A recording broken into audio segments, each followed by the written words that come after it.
long before the cold kiss of Dracula turned her blood to ice and her heart to shadow. Marishka danced beneath the stars as a child of the wandering wind. She was born to a Romani caravan that roamed the Carpathian mountains. Her mother, Mirella, was a revered seer, and her father was a musician.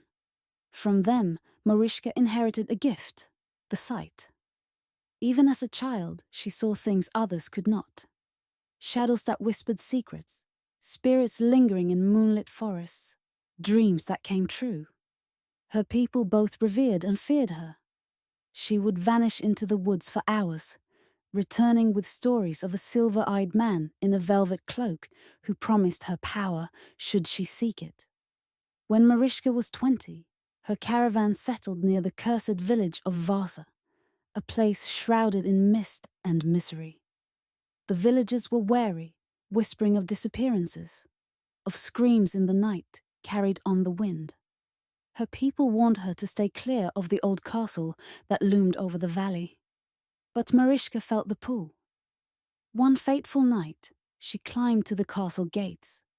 There, within the crumbling halls of Castle Dracula, she met a stranger cloaked in elegance and darkness. His eyes saw through her soul, recognized the hunger in her, to be more than just a gypsy girl with fading visions. He spoke to her as if he'd always known her, as if he'd been waiting. She should have run. Every part of her knew it. But curiosity is a stubborn thing, and it burned brighter than fear. She stayed, listened, even when her heart pounded like warning drums in her chest. He asked her questions no one ever dared. He said she was wasting away among the fearful and the blind, trapped by superstition and smallness. That her sight was a gift meant for greater things, not fortune-telling under threadbare tents. He never smiled, but his voice wrapped around her like smoke, low, deliberate, intoxicating. He flattered her with words she'd always wanted to believe. She told herself she was only listening, just curious, just for a moment.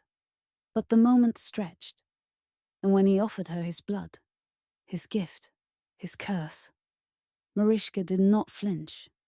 Marishka died on the cold stones of that castle floor, and was reborn as one of his brides, no longer a daughter of the road, but a creature of the night.